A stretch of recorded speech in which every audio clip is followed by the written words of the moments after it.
berhasil untuk percaya. Coba dulu sama-sama baca. 1, 2, 3. Berhasil untuk percaya. Kalau kita tidak berhasil untuk percaya, saudara-saudara, maka kita tidak akan berhasil menikmati kemuliaan Tuhan. Dan tentunya berhasil untuk percaya yang seperti apa yang dimaksud. Harus percaya seperti yang dikatakan oleh kitab suci. Bukan percaya seperti yang dikatakan oleh gereja, oleh agama, oleh pengajaran-pengajaran tertentu. Tapi percaya harus seperti yang dikatakan oleh kitab suci. Ya, apa yang dimaksud oleh kitab suci, apa yang sudah dijelaskan oleh Rasul Paulus dan rasul-rasul yang lain, itu yang harus kita percaya. Kita baca firman Tuhan dari Injil Yohanes pasal 11 ayat 40. Kita baca ayat ini bersama-sama. 1, 2, 3. Jawab Yesus, bukankah sudah kukatakan kepadamu, jika engkau percaya, engkau akan melihat kemuliaan Allah. Ayat ini, saudara, kalau kita baca secara keseluruhan, ceritanya tentang Yesus membangkitkan siapa? Lazarus.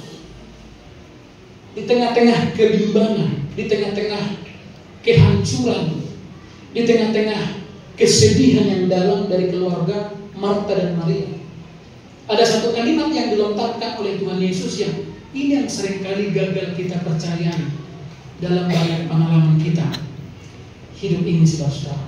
Ya. Kita seringkali, nanti kita akan belajar hari ini, saudara-saudara, apa yang dimaksud dengan pernyataan Tuhan Yesus yang sangat tegas ini. Bukankah sudah kukatakan kepadamu, jika engkau percaya, engkau akan melihat kemuliaan Allah. Saya ulangi kembali kalimat ini yang berulang-ulang, saya sudah ulang-ulang di sini. Saya nggak tahu saudara renungkan nggak ini berulang-ulang. Kita hanya bisa menikmati kemuliaan Tuhan sebatas kita mempercayai. Jadi iman ini menjadi kata kunci. Saudara tidak akan pernah bisa menikmati segala sesuatu yang dijanjikan oleh Tuhan kalau saudara nggak percaya. Bukan Tuhan tidak memberikan. Dengarkan, sesudah Kristus mati di atas kayu salib kurang lebih 2000 tahun yang lalu, janji Tuhan itu sudah dicurahkan di atas bumi, di mana manusia ada. Ya, jadi bahasa sederhananya begini, janji Tuhan itu ada di sekitar kita. Amin. Amin. Coba dulu taruh begini. Ada saudara lihat janji Tuhan itu? Ada? Coba dulu diterang. Lihat. Apa yang saudara lihat? Ketiadaan pagi. Dengan janji Tuhan itu sudah ada di sini. Tetapi pintu masuknya bagi kita adalah iman, percaya. Itu sebabnya Tuhan Yesus pernah satu kali berkata begini, kalau mau percaya seperti yang dikatakan oleh kitab suci. Jadi iman kita harus seperti dikatakan oleh Alkitab. Amin. Bukan seperti yang dikatakan oleh yang lain. Pak Gem, saya sudah puluhan tahun mengikut Tuhan, tapi kenapa saya hampir tidak pernah melihat, hampir tidak pernah menikmati, merasakan janji-janji Tuhan yang hebat seperti dikatakan khotbah Pak Gembala itu? Kuncinya adalah iman. Seringkali kita tidak berhasil untuk percaya. Kita akan melihat hari ini contoh tokoh-tokoh Alkitab yang gagal percaya dan kemudian dampaknya sangat buruk. Artinya itu ditulis, berarti juga berlaku bagi kita. Seringkali kita gagal percaya, dan kegagalan kita percaya itu berdampak buruk mungkin sampai hari ini. Ada orang tua yang gagal percaya sampai itu berdampak kepada generasinya, cucunya dan cicitnya. Ya, saya percaya saudara, ketika Tuhan berfirman kepada Raja Salomo, waktu itu kan Raja Salomo sudah melenceng dari Tuhan. Akibatnya Tuhan marah. Itu di 1 Raja-Raja, 2 Raja-Raja. Tuhan berikhtiar akan membunuh Raja Salomo. Tapi ketika Tuhan bertemu dengan Raja Salomo, niat yang buruk itu gagal. Saudara tahu apa yang menggagalkan niat itu? Karena Tuhan mengingat ayahnya Daud. Jadi Salomo itu dibiarkan hidup karena ayahnya Daud. Keberhasilan Raja Daud percaya itu berdampak besar bagi keturunannya. Tadi pagi saya sempatkan lari pagi. Ya, jadi di taman bunga itu sampai 4-5 kali. Saya lihat di Center Plaza itu dari pagi sudah banyak yang antri untuk ibadah. Antri loh, karena harus naik lift. Antri. Dalam pikiran saya begini, luar biasa orang ini. Paling tidak, ya, setidaknya gini. Banyak orang tua beribadah mungkin bukan karena sungguh-sungguh percaya seperti dikatakan kita sudah, tapi setidaknya dia memberikan keteladanan yang baik bagi anak-anak. Gitu ya. Jadi mereka antri di situ. Mungkin orang tua itu belum tentu memiliki keyakinan seperti yang dikatakan oleh kitab suci, tapi setidaknya mereka memberikan keteladanan, contoh. Itu yang selalu saya katakan. Mungkin banyak orang tua nggak setuju bahwa orang tua itu adalah role model bagi anak. Gitu ya. Loh, kalau misalnya saya ditanya kriteria memilih wanita menjadi istri dulu sebelum menikah misalnya, emang dari mana role modelnya? Ya dari mama saya. Manusia kan selalu begini. Apa yang lebih pada mamanya, dia akan menjadikan itu menjadi contoh. Nanti akan seperti ini nanti harus istriku, bah suka kalian sama mamaku, kan begitu kan? Mamaku itu penyabar, mamaku begini. Kalau enggak, kalau dilihat mamanya dominan, suka merepek di rumah, anak laki-laki kan, nanti aku enggak akan cari istri yang seperti ini. Betul nggak kira-kira? Atau kalian masih tertentang? Udah gede kalau anaknya contoh, anaknya kayak harus seperti ini. Itu maksudnya role model. Jadi nggak harus persis seperti itu maksudnya. Contoh, aku mau membangun rumah lah. Kita belajar dari rumah orang misalnya. Tapi aku nanti mau bangun rumah kayak rumah siapa itu enggak. Itu namanya role model. Contoh. Jadi nggak selalu contoh yang baik. Ya. Jadi sekali lagi dampaknya besar. Keberhasilan Daud di dalam mempercayai Tuhan itu berdampak besar kepada keturunannya. Ini susah menjelaskan kita di pinggir-pinggir kota ini. Susah. Coba lihat bapak-bapak ini. Dia merasa tidak ada masalah. Ya, bahkan kadang-kadang mereka ketawa. Itu kan lagunya Sidney Muhyiddin yang dalam tawa mereka tersimpan duka. Ada orang merasa tidak apa-apa ketika tidak beribadah. Kalau memang ibadah itu tidak berguna, kenapa Tuhan sampai membombardir Firaun dengan pasukannya? Apa motivasi terbesar Tuhan membebaskan bangsa Israel dari Mesir? Anda belajar Alkitab. Ratusan bahkan ribuan nyawa dihabiskan untuk itu demi umatnya beribadah. Jadi jangan berpikir bahwa ibadah ini hanya sekadar, tidak. Ibadah ini sangat penting, bahkan sangat genting. Tuhan sudah melakukan segalanya demi umatnya beribadah. Kalau umatnya tidak melakukan segalanya supaya bisa beribadah, maka ini adalah kontradiksi. Ini kontradiksi, saudara. Sekali lagi, ini keluarga muda tadi kan udah tampil. Saya yakin Tuhan dari sana kali di surga ini. Dilihat satu persatu ini. Oh, kenapa? Keluarga muda ini masih sangat produktif. Mereka masih muda, anak-anak masih kecil. Kalau bengkok kian masih gampang diluruskan. Kalau nggak kumis nona denehnya mau lebih lurus, ya kan? Betul nggak kira-kira? Makanya sekarang banyak kan orang tua nggak bisa mengarahkan beribadah. Beribadah itu nggak diarahkan sesudah di SMP, SMA. Beribadah itu kan diarahkan sejak dia kecil. Maka saya memperhatikan anak-anak sekolah minggu kita sekarang. Rata-rata begini, jangan salahkan gereja. Pada akhirnya nanti ketika masa transisi dari sekolah minggu masuk ke pra-remaja, orang-orang ini akan tetap, ini menurut pengalaman 90% ya, 90% orang-orang ini akan tetap bertahan menjadi jemaat yang setia dengan satu alasan, karena orang tuanya juga setia, bertumbuh. Tapi nanti kalau tidak, kalau di sekolah minggu kan mereka masih tertarik sekali loh, karena ada seni, ya kan? Mereka dibuat asik. Nanti kan kalau sudah di sini kan sudah dengan khutbah 1 jam ada yang mulai kesemutan. Tapi dengar, ketika anak ini memiliki keluarga yang takut Tuhan, beribadah kepada Tuhan, nanti ketika dia beranjak dari sekolah minggu masuk ke remaja, dia lebih stabil.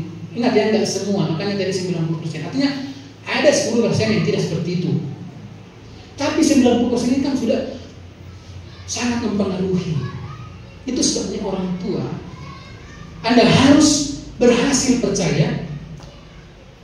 Kalaupun bukan untuk Tuhan, motivasinya setidaknya untuk keturunan melakukanlah yang baik-baik. Amin. Amin. Amin. Amin. Amin. Amin. Itu seperti saya katakan kemarin, waktu saya pernah memberkati satu pernikahan diundang di salah satu gereja kita yang besar sekali di Belige. Saya merasa terhormat sebab itu adalah generasi ketiga yang saya berkati. Cewek. Jadi bayangkan, ya, bayangkan. Itu makanya kemarin saya bilang sama si Devi, kamu tahu nggak? Waktu Tuhan berfirman kepada Adam, berkuasalah atas ikan-ikan. Coba pelajari kata berkuasa itu dalam bahasa aslinya, dalam bahasa Inggrisnya, dalam bahasa semua. Dia menggunakan kata dominasi, dominan, mendominasi. Jadi kita harus bisa dominan dalam tanda petik positif. Saya berkati pasangan ini. Saya udah kembali ke saya kaget. Ini generasi ketiga. Bapaknya opung sudah tua waktu itu, sangat tua, udah mulai pikir. Ya, sampai generasi kedua tetap di situ. Generasi ketiga sudah mulai merantau. Generasi udah banyak merantau. Sampai gebalanya bilang, tahu, katanya, orang ini adalah pendukung gereja ini. Maka kalau saudara kembali lihat GPD Simulele itu kan besar sekali, lancar sekali dananya.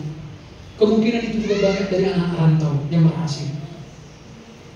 Selalu saya katakan, kalau saudara punya anak-anak merantau, ingatkan dia untuk selalu mengingat gerejanya. Amin. Amin. Loh, ingatkan. Alkitab mengatakan ingatkan waktu engkau duduk, waktu engkau lagi tidur, waktu engkau lagi berbaring, waktu engkau lagi berjalan, ingatkan. Tugas orang tua mengingatkan anak. Hanya sampai batas situ. Karena orang tua tidak bisa mengubah anak. Halo? Sekali lagi, orang tua nggak punya kemampuan untuk mengubah anak. Orang tua hanya punya tugas mengingatkan anak melalui firman Tuhan, melalui keteladanan. Jangan larang anakmu merokok misalnya. Saudara sambil merokok, nggak baik untuk kesehatan anak. Setidaknya laranglah begini, selama engkau menjadi tanggunganku, jangan engkau merokok. Kalau pun tidak bisa larang, nanti sudah kau punya pengajaran sendiri baru kau merokok. Ini agak liberal pengajaran kita ini. Kalau gereja yang lain nggak bisa. Merokok itu neraka, katanya. Ya, ini nasihat-nasihat yang sangat intelektual, gitu kan. Sekali lagi saudara, siapa itu contoh-contoh dalam Alkitab yang gagal percaya kemudian berdampak buruk? Lihat, Adam dan Hawa itu gagal percaya. Sudah tahu dampaknya kan? Lihat apa yang Tuhan katakan. Perempuan itu, Tuhan bilang semua boleh kau makan, tapi jangan makan. Pohon yang sakit itu jangan makan. Tapi lihat, mereka gagal percaya. Perempuan itu melihat bahwa buah pohon itu baik untuk dimakan, dan sedang kelihatannya lagi pula pohon itu menarik hati karena memberi pengertian. Lalu dia mengambil dari buahnya dan dimakannya, dan diberikannya juga kepada suaminya yang bersama-sama dengan dia, dan suaminya pun. Saya percaya di balik suami yang sukses itu ada istri yang hebat. Halo, ibu-ibu, kalau kau hebat, suamimu pasti hebat. Banyak sekali ibu-ibu selalu tetap merasa jadi korban. Pakai nggak tahu buat gembala gimana. Sebetulnya ini belum bisa jadi istri. Jadi walaupun usiamu sudah tua, kalau belum bisa jadi, karena istri ini penopang. Lihat istri, siapa di belakangnya? Hah? Ibu Ani. Pak Jokowi siapa di belakangnya? Ibu Mega siapa di belakangnya? Tuh, suami yang hebat, saudara. Halo ibu-ibu, banyaklah berdoa, banyaklah membaca Alkitab, banyaklah bersekutu dengan Tuhan. Karena kalau seorang istri yang hebat, walaupun suaminya agak-agak sedikit miring, pasti akan lurus. Haleluya. Puji Tuhan, ibu. Jadi jangan terlalu banyak menuntut kalian, Pak. Karena satu tuntutan aja bisa mengantarkan satu rumah tangga kepada kematian, ke neraka selama-lamanya. Apalagi banyak istri saya bagian, setiap hari 17 tuntutannya. Harus begini lah, nggak boleh begini, nggak boleh begitu, nggak boleh begini, nggak boleh begitu. Halo ibu-ibu, kalau enggak berhentilah jadi ibu. Berhenti, boleh. Lalu Tuhan Allah mengusir dia dari Taman Eden supaya dia mengusahakan kali itu dari diusir. Dampak daripada Adam dan Hawa gagal percayanya berdampak besar.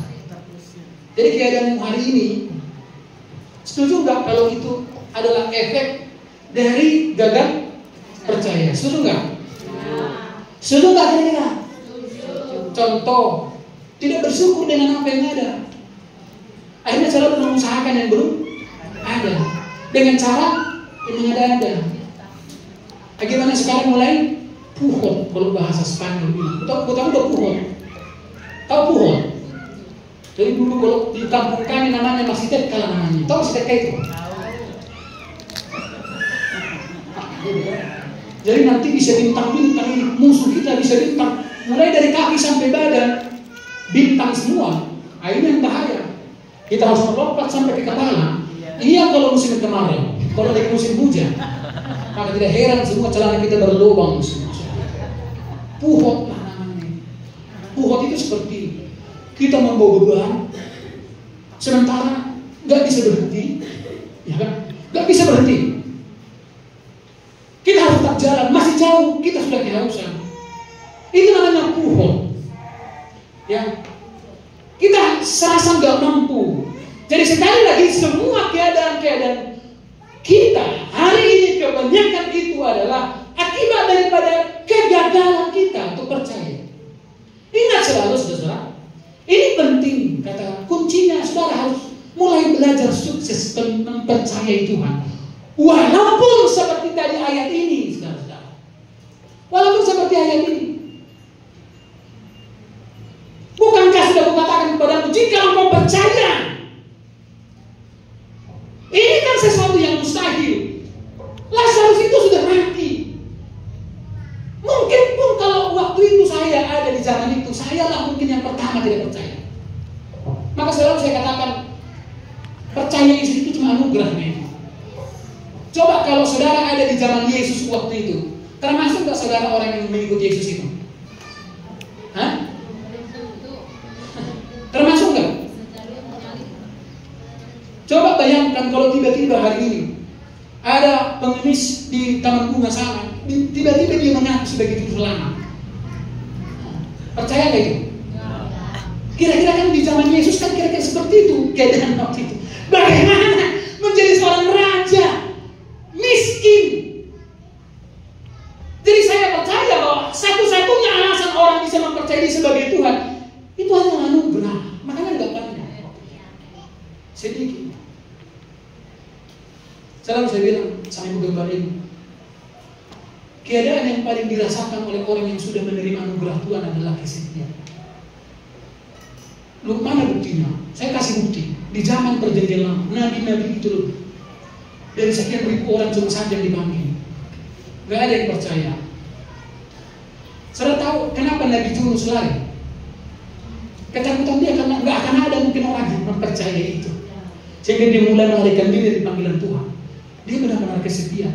Saking kesepiannya, siapa yang menawarkan diri supaya dilempar ke laut ini? Yunus.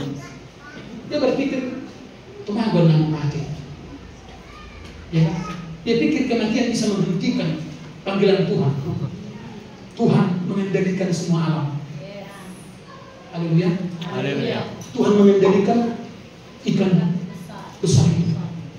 Mungkin situasimu hari ini sudah seperti Yunus. Udah kecemplung ini, bahkan sudah dimakan ikan. Dimanapun engkau berada, bagaimanapun situasimu hari ini, Tuhan mengendalikan semua keadaan. Amin. Amin. Amin. Amin. Amin. Amin. Haleluya. Haleluya. Para remaja bermuda, kau merasa mungkin putus asa.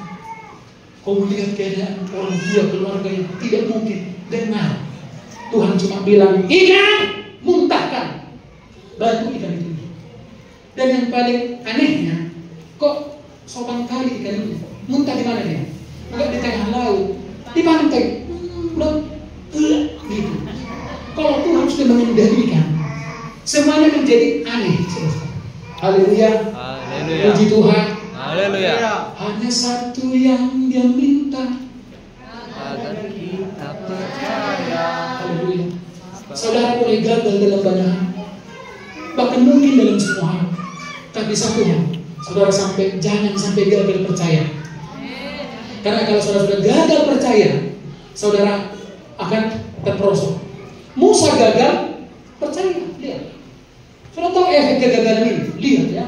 Ulangan 32, 51 sampai 52. Oleh sebab kamu telah berubah setia terhadap aku di tengah-tengah orang Israel, dekat mata air Meriba di Kades di padang gurun Zin, dan oleh sebab kamu tidak menghormati kekudusanku di tengah-tengah orang Israel. Coba lihat, saudara tahu ceritanya ini? Waktu itu di masa di Meriba, mereka sudah kehausan. Ya, Tuhan bilang batu itu dipukul berapa kali? Sekali. Dia pukul 2 kali. Menurut saudara sederhana nggak itu persoalannya? Ya. Saudara udah berkali-kali nggak memukul? Kalau misalnya ini jadi patokannya, lihat. Bisa dikatakan cuma sekali lah si Musa salah. Kalau nanti si Musa bilang, lihatlah jemaat kita di sini tuh berkali-kali salah. Dia sekali salah. Tapi lihat, dengarkan. Kadang-kadang dengar ya, bukan kadang-kadang. Untuk orang-orang yang spesial di mata Tuhan, dia berharap banyak. Betul nggak? Kenapa orang yang tidak terlalu dekat dengan kita berkali-kali mengecewakan kita nggak terlalu terganggu? Tapi orang yang dekat dengan kita sekali dikecewakan loh, merdu ini. Kenapa kira-kira begitu? Tuhan itu kan begitu kepada Musa itu dekat di hati dia. Jadi ketaatan dari kita itu sangat-sangat khusus diminta Tuhan. Amin. Amin. Itu tandanya engkau orang khusus. Apakah semua Pak Gembala yang di ruangan ini orang khusus? Nggak tahu. Hubunganmu dengan Tuhan itu. Kemarin saya ditanya oleh Ibu Gembala ini, kira-kira tentang eskatologi, kapan Tuhan datang? Kan selalu begitu ya. Ada yang masih terganggu sampai ini. Menurut peta zaman, GPI kan paling ahli soal itu. Sampai digambar semua.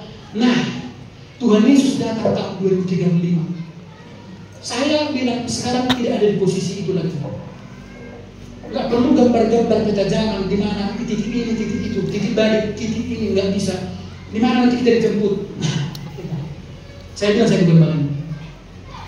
Kamu tahu, kalau memang kamu dekat dengan Tuhan, dan kamu sahabatnya. Saudara pernah lihat orang yang bersahabat punya rahasia? Hah? Ya. Kalau sudah sahabat dikasih tahu rahasianya. Jadi aku mana kemarin lupa. Makanya waktu Tuhan mau menghantam Sodom dan Gomora, siapa sahabatnya waktu itu? Apa kata Tuhan pada Abraham? Abraham, ada maksudku begini. Kalau sudah sahabat Tuhan, nggak ada yang ditutupi saudara. Saudara tahu kapan dia datang? Amin. Amin. Amin. Amin. Tahu kapan dia datang? Belum kan, jadi nggak usah. Bulan berapa, tanggal jam berapa? Nanti kalau dia mau datang dikasih tahu nih sama saudara. Amin. Amin. Amin. Amin. Dikasih tahu. Makanya mengingat persahabatan Tuhan dengan Abraham ini, Tuhan berjanji. Kenapa? Sekarang kan sudah ada Roh Kudus di sini kan?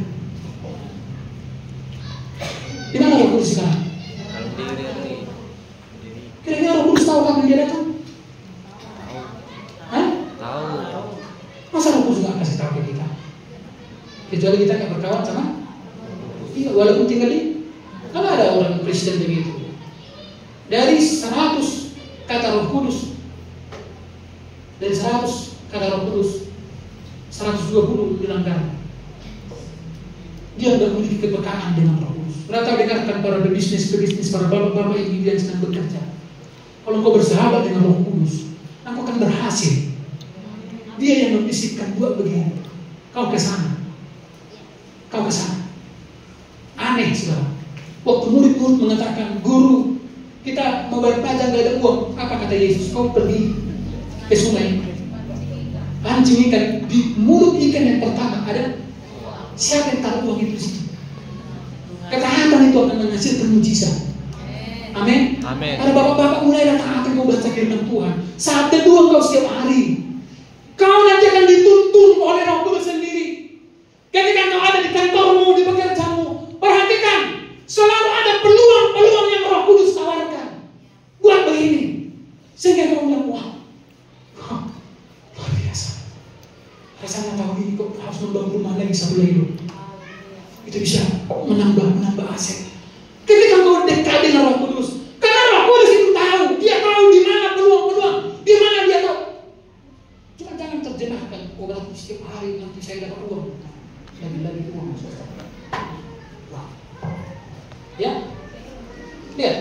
Engkau boleh melihat negeri itu terbentang depanmu, tetapi tidak boleh masuk ke sana, ke negeri yang beriman. Jadi Musa hanya menyaksikan Kanaan itu, dia nggak bisa masuk, dia nggak bisa menikmati, karena dia gagal percaya. Siapa lagi saudara? Penyebab gagal percaya, tidak berhasil itu adalah karena apa? Masalah selalu antara fakta dan kebenaran. Fakta, kita selalu terganggu dengan fakta. Kenapa kita nggak berhasil percaya pada Tuhan soal keuangan? Karena kita gagal percaya dengan fakta. Fakta bahwa 1 tambah 1 adalah 2. Sahabat gembala tahu yang kami akan berikan makan itu 5.000. Yang kami punya hanya 5 roti dan 2 ikan. Bagaimana kami bisa berbagi lagi? Bagaimana kami bisa lagi taat pada firman Tuhan? Harus memberikan ini, harus memberi 10, harus memberi ini. Bagaimana? Hutang kami banyak. Bagaimana kami bisa taat? Ini fakta. Itu benar. Matematika. Dan kegagalan kita untuk percaya ini tergantung oleh fakta. Fakta ini lebih dominan daripada kebenaran. Faktanya Lazarus sudah mati. Fakta nggak itu? Fakta. Kalau istilah sekarang sudah ada keluar dari rumah sakit, 1 surat, udah mati. Coba bayangkan kalau itu adalah saudara. Ada kematian. Semua orang kampung sudah melihat ada kematian. Ada seseorang yang mengatakan dia akan hidup. Kira-kira selalu percaya kematian itu atau kata orang itu? Hah? Kematian. Ayo jangan jawab. Kematian. Kasih jawaban. Coba. Karena seringkali kita terganggu dengan fakta ini. Nah, saya mau tempat gembala ngomong masalah nanti. Mau Makanya banyak orang bilang begini, nanti saya akan mulai taat kalau sudah selesai masalah ini. Masalahnya, saudara tahu masalahnya adalah ketidaktaatan itu selalu karena iblis kerjanya kan ini. Hari Jumat kemarin saya bilang ibadah doa. Saudara tahu panggilan yang paling spektakuler yang Tuhan percayakan pada kita itu menjadi apa? Menjadi saksi. Menjadi saksi itu makanya iblis mulai ngerjain kita supaya kita tidak bisa bersaksi, dibuat kita tidak menjadi kesaksian. Mulailah ekonomi kita dihancurkan.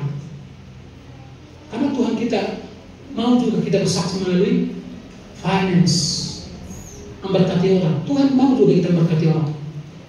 Ada yang gak ada berasnya, beli berasnya. Saudara keliling, siapa di sini juga bisa berangkat sekolah, dibayar sekolah. Makanya iblis lihat, ini berpotensi ini seperti itu, dihancurkan keuangannya melalui ketidakpercayaan kepada Tuhan. Ya gara-gara percaya pada Tuhan akibatnya ekonominya hancur. Dia tidak bisa menjadi saksi dari keuangan. Ya. Definisi fakta. Kita tahu kalau di persidangan selalu ada dua hal yang dibuktikan, fakta dan kebenaran. Bukti materi dan formil katanya itu. Secara hukum ada bukti formil dan materi. Antara fakta dan kebenaran. Dengar ya? Fakta, definisi fakta adalah sesuatu yang benar-benar terjadi, nyata, dan dapat dibuktikan kebenarannya. Fakta dapat berupa peristiwa, keadaan, informasi yang didasarkan pada kenyataan. Artinya fakta itu 100% valid. Yes. Jadi kalau misalnya ini dari kepolisian, kan selalu menganalisa. Ada laporan, ada pembunuhan, ada TKP, ada mayat. Soal siapa yang membunuh belum tahu kita. Tapi secara hukum sudah ada TKP, ada mayat, ada saksi. Nah, itu fakta namanya, saksi fakta. Kau betul melihat, waktu itu memang saya lagi bermimpi. Malam-malam tiba-tiba saya kaget karena ada setan yang mengejar saya, langsung saya bangun, tiba-tiba teriak, saya dengar di samping saya, rumah kami. Saya lari sulit, itu lagi dia sudah mati dia. Itu saksi fakta. Fakta itu adalah sesuatu yang belum terjadi. Keadaan hari ini adalah fakta. Fakta itu. Saudara lagi banyak masalah, itu fakta. Lagi sakit, itu fakta. Punya masalah, keluarga, fakta. Punya banyak pergumulan, fakta. Uang lagi nggak ada, bagian fakta. Utang menumpuk, itu fakta. Itu benar, 100% benar. Bagian ini begini, fakta. Anak saya sudah mau kuliah, nggak ada uang, padahal dia minta mau kuliah di sana. Fakta. Situasimu hari ini adalah fakta. Itu fakta. Tapi Tuhan mau untuk bergerak lebih lagi, saudara, untuk keluar daripada fakta itu. Definisi kebenaran itu apa? Kesesuaian antara pengetahuan, penalaran dan objek. Nah, tadi kan sudah ada saksi fakta. Maka di pengadilan diungkap lagi. Siapa yang membunuh? Kenapa dibunuh? Kan? Ini kebenaran. Karena ada pembunuh yang kemudian dijadikan menjadi pahlawan. Ada nggak? Ada nggak? Saya pernah dengar beritanya pembunuh menjadi pahlawan. Ternyata yang dibunuh ini adalah pemerkosa yang sudah 77 kali. Dan tidak ada yang berhasil menangkap. Ternyata yang membunuh ini adalah Sun Gokong. Kebenaran membuat penjahat menjadi kita tahu secara de facto Kristus disalib itu dijadikan sebagai apa? Penjahat. Tapi hanya kita yang tahu bahwa dia di situ menjadi orang benar dan sedang mengerjakan kebenaran. Amin. Fakta adalah kenyataan yang dapat diverifikasi. Sedangkan kebenaran adalah sifatnya objektif dari realitas. Objektif, atau maksudnya selalu objektif itu apa? Contoh, saya sering sampaikan. Saudara ketemu di jalan, saudara lihat, saudara kelekson dia, enggak dibalas kelekson, lagi aja begini. Itu fakta nggak dia kayak tadi sombong? Fakta nggak itu? Tapi ternyata saudara objektif lah namanya. Kenapa dia bisa begitu? Setelah diselidiki, ternyata rumahnya baru kemalingan, diangkut semua, dan suaminya baru meninggal. Saudara jadi maklumi nggak? Oh, pantas ada begitu dia. Itulah namanya fakta dan kebenaran. Sampai sini paham? Ada seorang mantan kaisar Romawi namanya Marcus Aurelius. Dia mengatakan sesuatu yang kita dengar adalah pendapat, bukan fakta. Segala sesuatu yang kita lihat adalah perspektif, bukan hati-hati. Yang saudara dengar itu adalah pendapat, bukan fakta. Karena fakta itu sesuatu yang benar-benar. Contoh, dengarkan ini. Saudara bacalah di Facebook. Contoh, Jokowi meninggal. Gitu ya. Kan banyak sekarang di Facebook. Berita-berita sesat. Jokowi ditangkap masuk penjara katanya. Tuh. Itu fakta nggak? Tidak. Maka fakta itu harus diverifikasi. Kalau ada yang bilang begini, tahu nggak? Siapa bilang tadi kau bajingan? Itu pendapat yang saya dengar, bukan fakta. Karena fakta itu harus diverifikasi. Betul nggak dia bilang begitu? Ada nggak saksinya? Jam berapa dia ngomong begitu? Itulah namanya fakta. Jadi supaya nanti jangan diberi sini, jangan ada yang ribut sana, ribut sini, ribut ini sana, ribut ini sana. Karena orang ketiga. Aku masih baca cuma mas Holland itu tahu dulu nah Holland aku pengalaman rumah. Lain mana tuh saya? Tamu dalam kalimat. Ada yang udah sama. Jadi kalau sudah ada yang memberitahukan rahasia orang sama, ingatlah yang memberitahukan itu bukan manusia itu, tapi siluman. Kalau ada datang ke rumahmu memberitahukan begini, hei siluman. Ini kau baca yang terakhir. Langsung, panas langsung kita. Karena begitu dia udah diantarnya ke sana. Semua dipancing dan dibawa lagi dari sana, pergi lagi dia ke sini. Tahu dia hari nantinya sarjana usaha. Jadi itu lebih semua. Jadi apa yang sudah dengar itu pendapat. Karena fakta itu harus diverifikasi. Aha? Bisa ditangkap nggak? Bisa. Supaya saudara makin pintar. Amin. Amin. Bukan makin. Ya, selain yang saudara lihat itu apa? Yang kita lihat itu perspektif, sudut pandang. Contoh, ada di antara keluarga saudara misalnya yang selalu asal siap telepon, selalu tuh kan, selalu apa? Pokoknya siap telepon yang dia bicarakan siang. Itu namanya sudut pandangnya begitu, bukan kebenaran. Kebenaran itu kan nggak bisa dilihat begitu saja. Contoh begini, kenapa si Joseph begitu? Nggak bisa mengenal si Joseph. Mana bisa kita mengenal si Joseph dalam 1 jam? Maka kita harus melihat dia udah berapa tahun mungkin sekarang? 17 tahun ini. Kita harus melihat dia secara utuh selama 17 tahun. Bagaimana dia dikandung bundanya? Makanan apa yang diberikan bundanya waktu dia lagi di dalam kandungan? Bagaimana papa mamanya mengasuh dan mengasihi dia? Semua ini harus dipandang. Maka kita melihat, wah, keren. Walaupun merdek Tuhan, tapi hebat kali dia. Contoh. Bisa dia seperti ini. Bisa. Itu namanya kebenaran. Kita lanjutlah. Lebih percaya fakta atau kebenaran? Kayaknya ada hilang satu ya. Ya, ada hilang satu. Di bawah ini kan ada ini. Ada satu. Jika Anda tidak puas dengan hidup Anda, maka ubahlah pikiran Anda. Itu Jeff Keller, seorang pengarang dan aktor musikal Amerika. Dia mengatakan, jika Anda tidak puas dengan hidup Anda, maka ubahlah pikiran Anda. Dengar. Jadi kalau ada hari ini yang tidak puas engkau dengan hidupmu, jangan suruh mulut orang yang berubah. Apa yang sudah berubah? Ubah pikiran, maka hidupmu akan berubah. Ya, lihat ya. Lebih percaya fakta atau kebenaran? Faktanya saudara lihat. Saudara lebih percaya faktamu atau kebenaran? Coba sekarang ukur faktamu. Kalau mungkin hari ini secara de facto keadaanmu itu diambang kehancuran, tapi saudara tidak boleh berhenti di situ.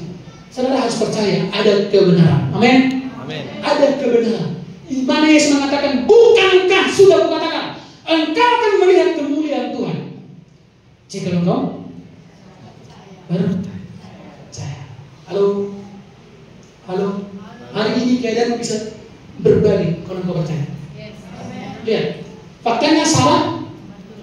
Mandul. Bukan salah yang di sini ya. Ini salah yang di sana. Kalau salah yang di sini kan enggak mandul. Faktanya salah itu apa? Mandul. Namun lihat kebenarannya. Dia mandul. Haleluya. Haleluya. Haleluya. Tuhan memperhatikan salah seperti dikatakannya, dan Tuhan melakukan pada salah seperti dijanjikannya, maka mengandung masalah. Kok bisa wanita yang mengandung? Ingat, waktu perkawinan di Kana, orang sudah panik, sudah kehabisan. Di situ Yesus datang Maria. Yesus lihat orang ini jangan sampai malu, ini kan kerabat kita. Habis anggur. Coba lihat bagaimana Yesus mengubah fakta menjadi kebenaran. Air menjadi betul nggak itu air? 100% betul. Betul nggak itu anggur? 100%. Betul nggak hari ini situasimu sudah tidak baik-baik saja? Secara de facto yes. Tapi betulkah hari ini bahwa situasimu sangat baik, bahkan sangat baik? Saudara lebih percaya mana? Fakta atau kebenaran? Saudara bilang, Tuhan mungkin hari ini saya ada di fakta ini. Semuanya bilang, melayangkan mataku ke gunung-gunung, dari mana kau datang di pertolongan? Tapi aku percaya kebenaran. Amin. Amin. Sarah yang mengandung fakta, tapi kebenarannya dia mengandung. Saudara yang mungkin hari ini miskin secara de facto, tapi kebenarannya saudara, saudara setuju mana ini? Saudara membandingkan mana ini? Fakta, memang faktanya bagi hari ini jujur aja. Obat ribu, bulan mendul dari. Sejujurnya, tapi ada kebenaran. Amin. Amin. Amin. Amin. Itu makanya kalau fakta ini, saudara nggak akan mengikut Tuhan konsisten. Mood. Kalau lagi di Roh Kudus hatinya, ini saudara langsung balik kanan ambil amplop. Tapi masalahnya dalam 2 bulan belum tentu sekali dia mau di Roh Kudus. Hanya satu yang percaya. Amin. Haleluya. Haleluya. Lihat, wanita, misalnya perempuan janda di sana. Waktu Elia bilang, kau pergi ke rumah, olah hanya segenggam tepung guru, kan kita ngotot lagi pendeta. Cuma segenggam tepung. Anak tahu, katanya. Maksud kau pulang ke rumah boleh, aku makan dan habis itu mampus kau. Sudah kukatakan, katanya, olah yang segenggam itu, kasih sama saya itu. Kau akan lihat, dicoba juga, berhasil dia percaya. Kau lihat tepung yang segenggam itu, enggak habis-habis. Enggak habis-habis. Enggak bisa. Selalu saya bilang bahwa Alkitab mengatakan itu. Saudara enggak mungkin bisa konsisten membawa hatimu kepada Tuhan kalau saudara enggak membawa persembahan. Itu sebab persembahan itu menyatu dengan tubuh kita. Haleluya. Haleluya. Haleluya. Haleluya. Haleluya. Ngiri sedang. Lanjut, udah mau selesai. Faktanya Lazarus sudah Mati. Sudah mati kan? Maka kata Marta kepada Yesus, Tuhan, sekiranya engkau ada di sini, saudaraku pasti tidak akan mati. Bahkan dikatakan sudah berbau, karena sudah 3 kali perhatikan. Dan sesudah berkata demikian, berseru dengan suara keras, Lazarus, marilah keluar. datang keluar. Ya, kalau Tuhan sudah ngomong. Tadi lagu apa itu? Penkan apa tadi? Oh, bukan, ada sama.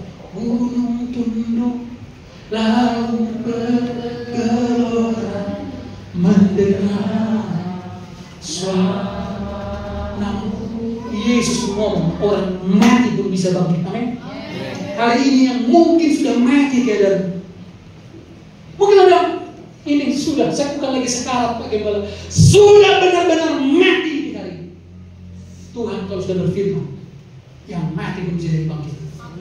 Utang bisa menjadi saldo. Amin. Yang percaya angkat tangan. Yang nggak percaya nggak usah angkat tangan. Itu kalau Tuhan berfirman, cuma satu yang dia minta, percaya. Dan kalau sudah percaya, itu artinya saudara membiarkan Roh Kudus menuntunmu, menuntun pikiranmu, menuntun perasaanmu, menuntun semua tindakanmu pada Tuhan, menuntun hatimu yang paling dalam, sehingga kau tidak lagi menjadi jemaat yang dikunci oleh fakta. Jangan lagi bilang, nanti Tuhan, kalau kau sudah bereskan semua masalah ini, aku janji Tuhan, aku akan menjadi manusia baru. Iblis bilang, sontoloyo, lanjutkan seperti itu karena memang maksudku sedemikian. Tapi sudah tahu, Alkitab mengatakan Yesus itu maskul. Lihat, kaki dan tangannya masih terikat dengan kain kapan dan mukanya tertutup, dan kata Yesus kepada mereka, bukalah kain-kain itu. Dan secara de facto, faktanya Lazarus sudah mati. Tapi kebenarannya bagaimana? Jangan pernah menyerah. Mungkin hari ini lihat, wah, dengar, saudara nggak perlu melakukan apapun, cuma satu yang Tuhan minta, percaya.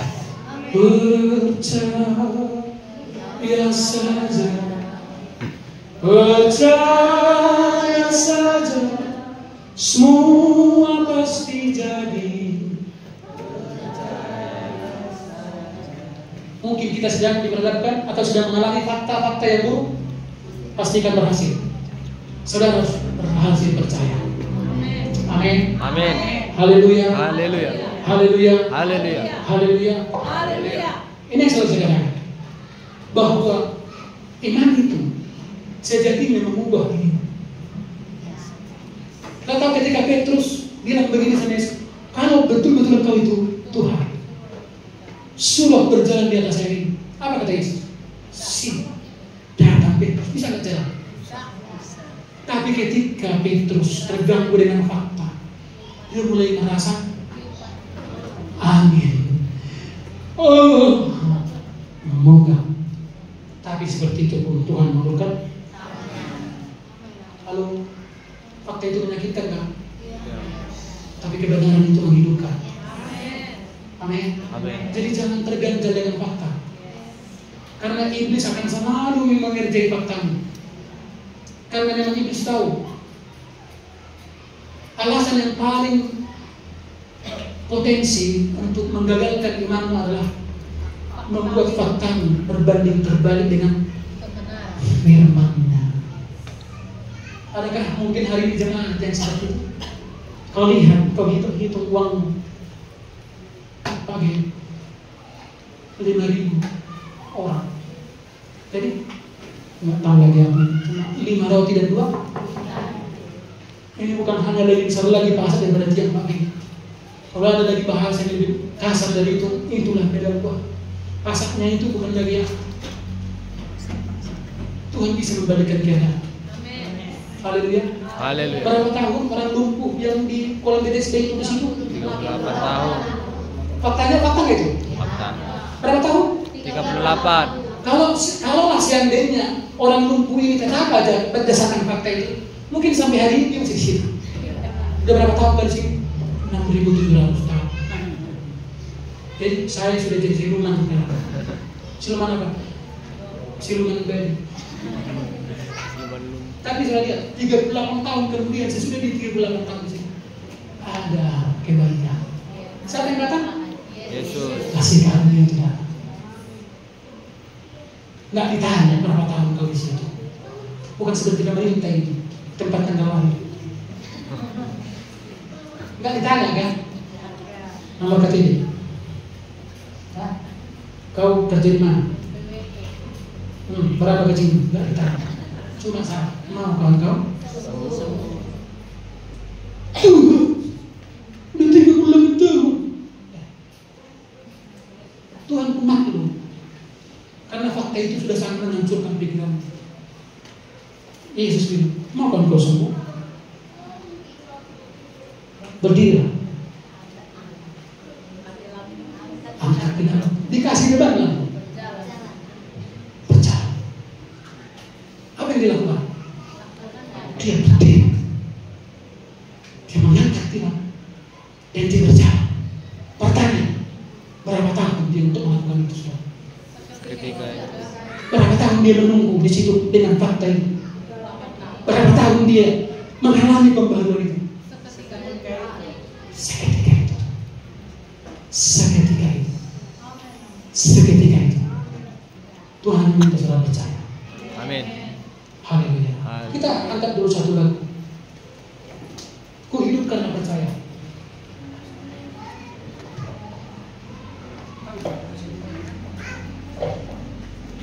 Bisa dia tahu kalau sudah tahu. Ada di sini. Ku hidup karena